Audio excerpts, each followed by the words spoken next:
ibihe byiza mwese mukomeje kudukurikira umunsi ku munsi amanywa ndetse na nijoro, reka kwifuriza umugisha w'Imana aho uherereye hose imanza zitandukanye zigize iyi si dutuye. Njye nitwa Ben, n'umushumba ni umukozi w'Imana. N'ubwa mbere tumwakiriye hano, uranyemerera muhe ikaze ndetse musabe n'abasuhuze abibwira amazina kugira ngo tuze kubana mu mwanya tugiye kwinjiramo kumva ubutumwa bwiza bwa Kristo. Twese tuziranye turi mu mwanya, tubahe ikaze. Ndabashuje mu izina rya Yesu Kristo, nitwa Profete Niyomugabo Philibert. Imana y'amahoro iduhana umugisha. Yego. Nshobora kuba ndi mushyashya imbere y'izi kamera, Yego. ariko sindi mushyashya imbere y'Imana n'imbere y'abantu. Amen. Imana ibaho umugisha mwinshi. Amen. Nitabye Imana hano. Haleluya. Akenshi iyo bakunze kuvuga ngo bitabye Imana, barajya bagira ngo bavuye mu mubiri cyangwa se bapfuye mu bundi buryo, ariko kwitaba Imana ni ukuyumvira, kumvira kuza kuyikorera mu bundi buryo. Ubwo abantu rero batumva ngo umuntu yitabye Imana bagire ngo yapfuye. Tugiye kumva ubutumwa Imana yamuhaye, ariko by'umwihariko munyemerere mbere ya byose tubanze tumwinginge turagize Imana kugira ngo Umwuka Wera aze kutubera umuyobozi. Turagushimye Mana kuko uri Imana yo kwizerwa. Turagushimiye kuko uri umurengezi. Yego. Uri Imana iri hafi na kure. Haleluya. Kandi ijambo ryawe rigira umumaro iyo umuntu aryumviye akaryumva neza. Turagushimye ko uduhaye uyu mwanya kandi twemeye kuba ibikoresho byawe. Yego. Kubw'iyo mpamvu emera iri jambo ubu butumwa umpaye kugira ngo buherekereshwe n'imirimo n'ibitangaza ukora. Ba mu ruhande rwacu kandi ufungure amatwi yacu kugira ngo twumvire mu izina rya Yesu Kristo. Amen. Imana ishimwe kandi ihabwe icyubahiro, kandi ishyirwe hejuru ko iduhaye uyu mwanya. Amen. Ni umwanya mwiza iduhaye. Yego. Kandi nzi ko uyu ari umwanya w'ingenzi kandi ukomeye. Rero nzanye ubutumwa Imana impaye, kandi burimo ijambo rimwe ivuga ngo Imana ije gucecekesha umuraba ku bantu bamaze iminsi bayitakira. Imana yambwiye ko ije gucecekesha umuyaga, ije kugira ibyo ihagarika, ije kugira ibyo ivanaho, ije kugira ibyo ihagarika, ije kugira ibyo yica, n'ibiyo ikutre fesitike ireto orayifo. Hari ibintu Imana nabonye irema bishyashya. Kandi redro pezeve Imana yambwiye ngo iraje igaragare ku bantu bamanikitayisi bamaze iminsi bayishaka. Haleluya. Imana adrose fore antere iraje yiyereke stopevo. Bibiliya yavuze ngo nkunda abankunda, abanshakana umwete bazambona. Ntabwo Imana yihisha abantu, ahubwo abantu ntibari gushaka Imana, ariko abayishaka iraje ibiyereke, kuko umurimo wayo ni ukutugirira neza. Reka dusome rino jambo mu mwanya muto Imana impaye. Ubutumwa bwiza bwa Yesu ko bwanditswe na Mariko igice cyaho cya 4 dusoma umurongo waho 39. Yego. Ubutumwa bwa Mariko uko bwanditswe na Mariko igice cyaho cya 4 umurongo wa 39 haravuze ngo, wenda duhere kuri 38. Haravuze ngo yari asinziriye aryamye bwerekeza yiseguye umusego. Baramukangura baramubaza bati, mwigisha ntubyitayeho ko tugiye gupfa? 39 aravuga ngo akangutse acyaha umuyaga, abwira inyanja ati ceceka utuze. Umuyaga uratuza, inyanja iratungana rwose. Amen. Imana ishimwe cyane kandi ihabwe icyubahiro. Imana intumye ku bantu bamaze iminsi mu bibazo, bamaze iminsi mu makuba, bamaze iminsi bafite ibigeragezo, bamaze iminsi barihebye, bari barabonye ko ibintu byanze, bari barabonye ko ibintu bibacikiyeho, ariko akira rino jambo rivuze ngo arangije yari ari kwambuka ava hakurya ajya hakuno, ariko ngo hagati muri bo bari bicaye bari mu bwato we n'abigishwa. Haleluya. Amen. Aba bigishwa ba Yesu bakoranaga umurimo, ariko Bibiliya ivuga ngo bari bamaze umwanya bari kumwe n'abantu ahantu. ariko bafata umwanya wo kwambuka ngo bave hamwe bajye ahandi. Ino nyanja mu buryo bw'umubiri ni inyanja nk'uko mubona amazi, nk'uko tubona ibiyaga, ariko mu buryo bw'umwuka isobanura ibibazo by'iyi si abantu bacamo. Imana birakwiriye ko ituvana mu cyerekezo ikatujyana mu kindi cyerekezo. Imana ishimwe ngo Yesu yari ari kumwe nabo, ariko ngo bageze mu bwato, bageze mu nyanja, Bibiliya avuga ngo haza inkubi y'umuyaga. Hari umuyaga burya hakaba n'inkubi. Umuyaga ni ka kandi mwumva gahuha, ariko hari n'ikintu bita inkubi kiza kigasakambura amabati. Hari ikintu bita inkubi kiza kikavana umuntu ku kazi. Hari ikintu bita inkubi kizana uburwayi mu rugo. Hari ikintu bita inkubi umuntu ashaka ntabyare. Hari ikintu bita inkubi umuntu akorwa n'isoni akabona ko rwose ibye bicitse. Ariko ndashima Yesu ko aje kudukiza inkubi y'umuyaga. Bibiliya ivuga ngo Yesu yari aryamye ngo ndetse yiseguye n'umusego. Naratangaye cyane, naratangaye. Yesu burya nakunda umusego. Yesu nakunda umusego. Ngo ariko aranaryama arasinzira. Hari umuririmbyi yigeze aririmba ngo iyo aryama twashira Yesu yaranesheje. Kumbi burya nawe ajya yiyiba akaryama ariko asinzira yumva. Ngo arasinzira, ariko ngo abigishwa Bibiliya tuvuga ngo hari harimo n'amato yandi.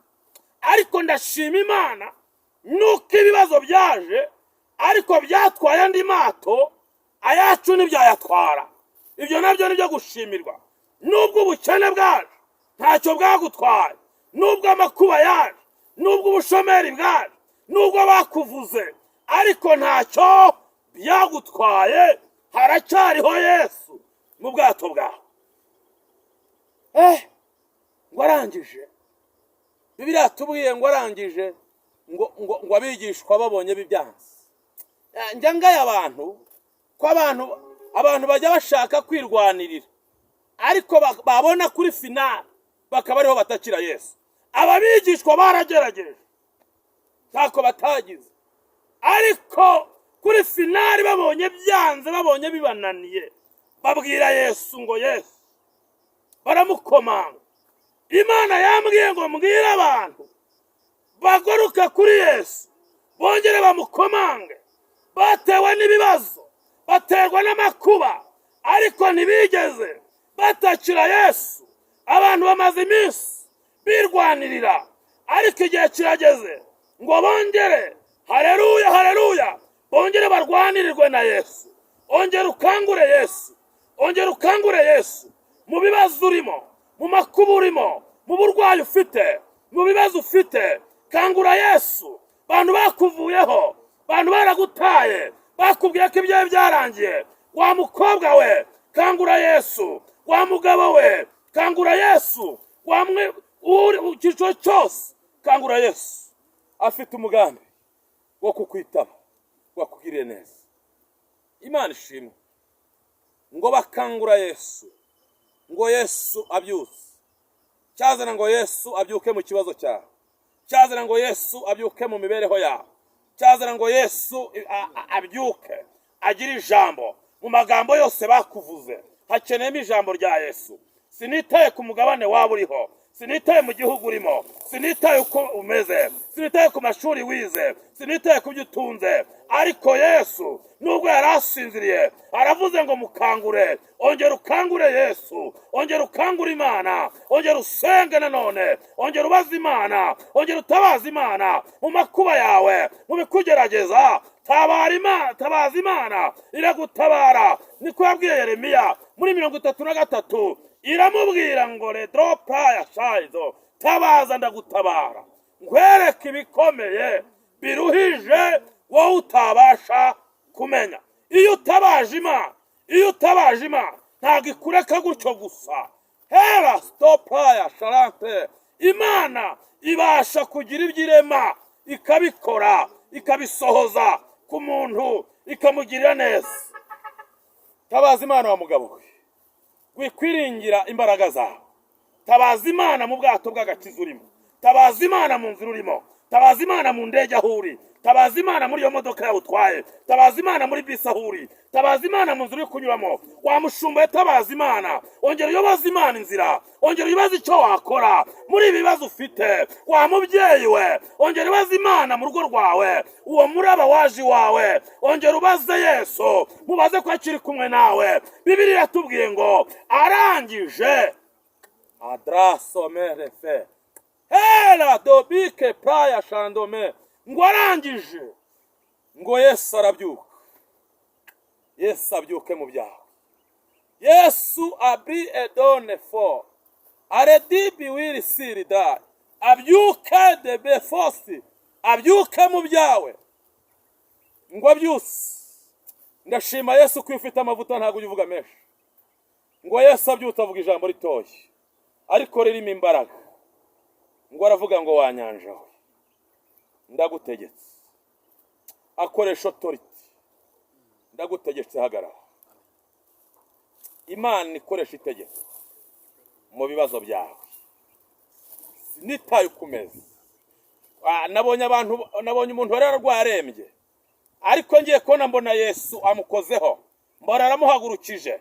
Imana irambwira ngo ije gukiza abantu barwaye indwara zari zarananiranye, bari barananiwe gukira. Uyu muntu nabonye muganga aramusezereye, aramubwira ngo genda utegereze. Imana yambwiye ngo iraje kubyutse ku gisasiro cy'uburwayi. Imana yanyeretse uno muntu yari yarihebye, irambwira ngo ni Imana ibasha kugira ibyirema ikabikora ikanabisohoza, ngo iraje guhagurutsa ngo kandi uzayikorera.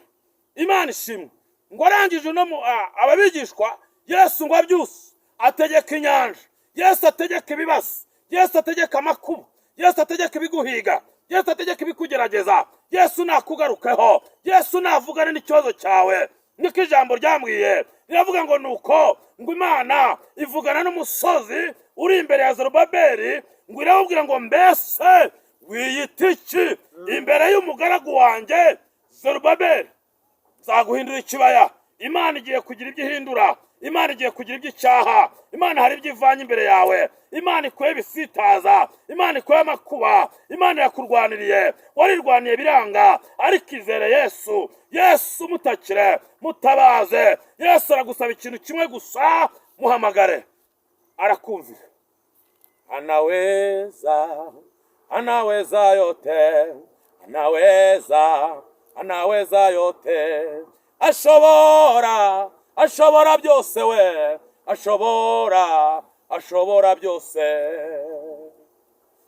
Manishim era sopraya kutraidene ere varazonenefo, ushobora byose Yesu. Ndasense kuko wambwiye ngo twinjire mu mwanya wo gusenga.